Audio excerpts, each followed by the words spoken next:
Standing here with Mets legend Howard Johnson. How are you today, Mr. Johnson? I'm doing great. This amazing day is pretty good turnout on a crappy rainy day, but fans got a big smile on their face, so it's good.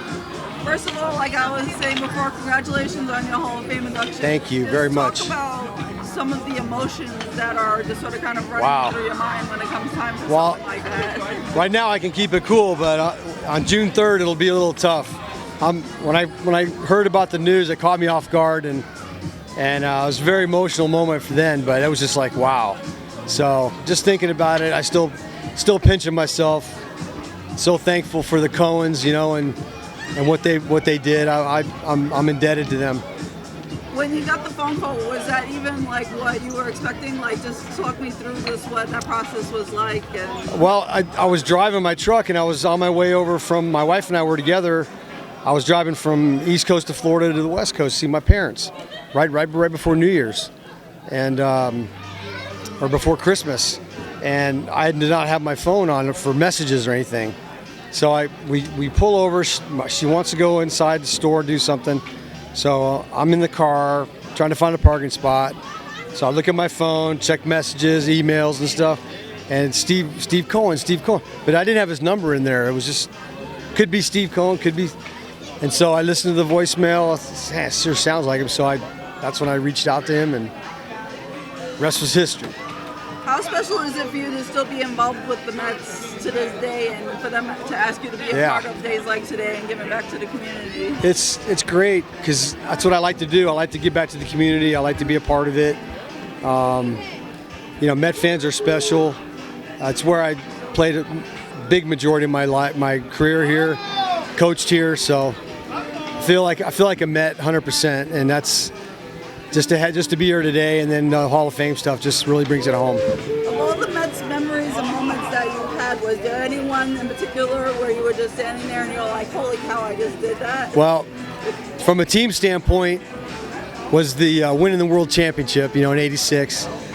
And from a personal standpoint, I guess it would be probably the end of '91, winning the home run, the RBI title, and go my last 30-30.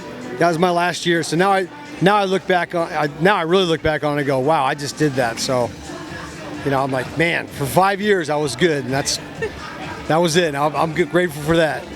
When you were growing up, was there a moment or was there a particular person that helped influence you and my dad. The person that you are now? Oh, 100% my dad, because he's the one that taught me how to switch hit. Would take me to the ball field every day, hit me ground balls and throw, play catch.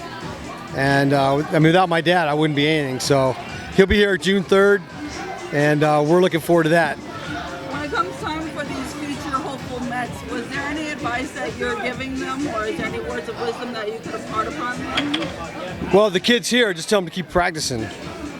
I teach a lot of kids baseball, work with them, and the main thing is just keep practicing, because there's always something to work on.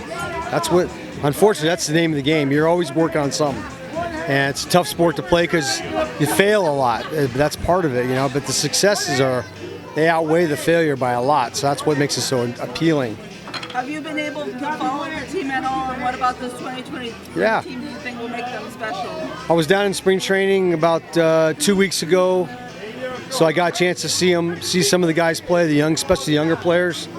And they got some good young players, man. And it's going to be fun to watch them this year if they get an opportunity to see how they do. I'm sure they're going to be just fine.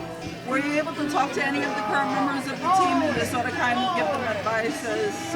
Yeah, I was pretty much just trying to observe. I mean, the coaches do a great job talking and communicating with the players. I wasn't going to tread on that. I was just wanted to thank them for, the players for their work ethic. I thought it was awesome to see it.